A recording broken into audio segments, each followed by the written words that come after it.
رضی اللہ تعالیٰ عنہ نے روایت تے او حدیث قدسی دے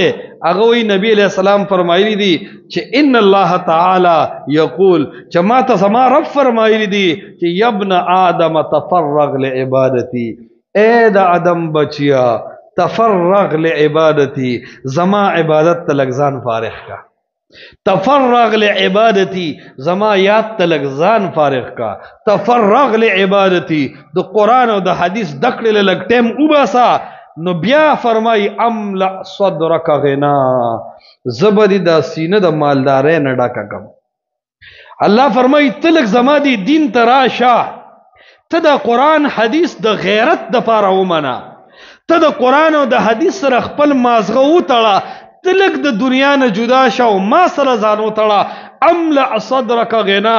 اللہ تعالی فرمائی رسول اللہ تا برائے راست پا حدیث قدسی سرا چی املع صدرک غنا، زبر دا سینہ دا مالدارے نہ ڈکا کم، تا سر بجیب کے روپے نہیں، بادشاہان بتا تا پسخیگی، خلقو سر بلکونا و کروڑو نہیں، دا سحر و دا ماخام دا رزق پتہ بے نہ لگی، در پا در خور پا سر بئی تا بڑیر کل پسپینو جاموں کے د جمعے په ورځ باندې د خطبې نه مخکې به ته حاضرې سورة الکهف به وې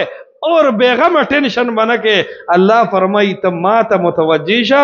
املع صدرک غنا، زه به د وخت بادشاه کم. دا نه وایي چې ته دنیا ته ور متوجه، تفرغ لعبادتی. الله وی لغونده خو ته ما ته متوجه شه، ته خو لغونده د دنیا پرېږده، ته خو لږ په صحیح معنی مراقبه شه، ته خو خپل رب تصور کې راوله، ته خو ووایه چې زه د خپل رب نه څومره باغ یم. او بیا فرمایي واصد فقرک، ستا ټولې قرضې به هم زه خلاصې کړم. واصد فقرک، ستا محتاجۍ ته به داسې دیوالونه ووامه چې غریبي به ستا خواله نه راځي. دا زما د رب خبری دی. او بیا فرمائی وَإِلَّا تَفْعَلْ، کتا زما عبادت تا نمتوجہ کے گے، وَإِلَّا تَفْعَلْ کتا قرآن و حدیث نزدکے،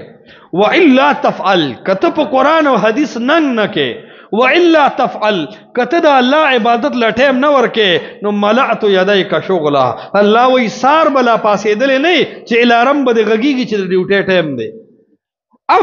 ملعت یدیک شغلا، ماسخوتن چې وده کیږي موبایل به باندې او بیا به هم در پسې رنګونه کیږي چې هلکه کار دې نیمګړی کړی دی، کار له ځان نه رسوه. الله فرمایي که زه دې پرېښودم نو زه دومره لوی ذات یمه چې زما په پرېښودو به ته په دنیا کې ستړی شې، ستا اډوکې به حرام ونه ویني، ستا غوږونه به دمه نه شي، ستا لاس او خپې به دمه نه شي، ستا د ملا اډوکې به دمه نه شي، ستړی ستړی ژوند به تېر کې. او بیا فرمایي ولم اصد فقرکا، دس قرضدار بلکم چه کور با چه لاک با گٹی او کروڑ با قرضدار کیگی، کروڑ با گٹی او عرب با قرضدار کیگی. زکا چه تا دا وقت اسی چو نده پریخی، تا دا کلی میاں و مولا نده پریخی، تا دا عرش و پرش مالک نا مخ اڑاولے دے. اللہ فرمائی زبد ماف نکم، ستڑ ستڑ جن بدی، کل با بہر ملک کے جن تیر کے، کل با دا دنیا پا جگڑو، دا جیداد پا جگڑو، کله به د بزنس په جګړو، مرګ به راشي، خلک به دې خښ کي، بچیان به دې په میراث کي، او زه به دله عذاب درکول شروع کړم.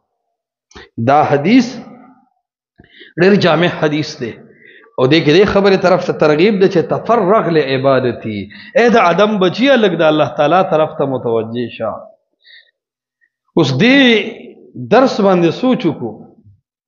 فکر وکړو، دا اسې عام یو خبره نه جوړه کړو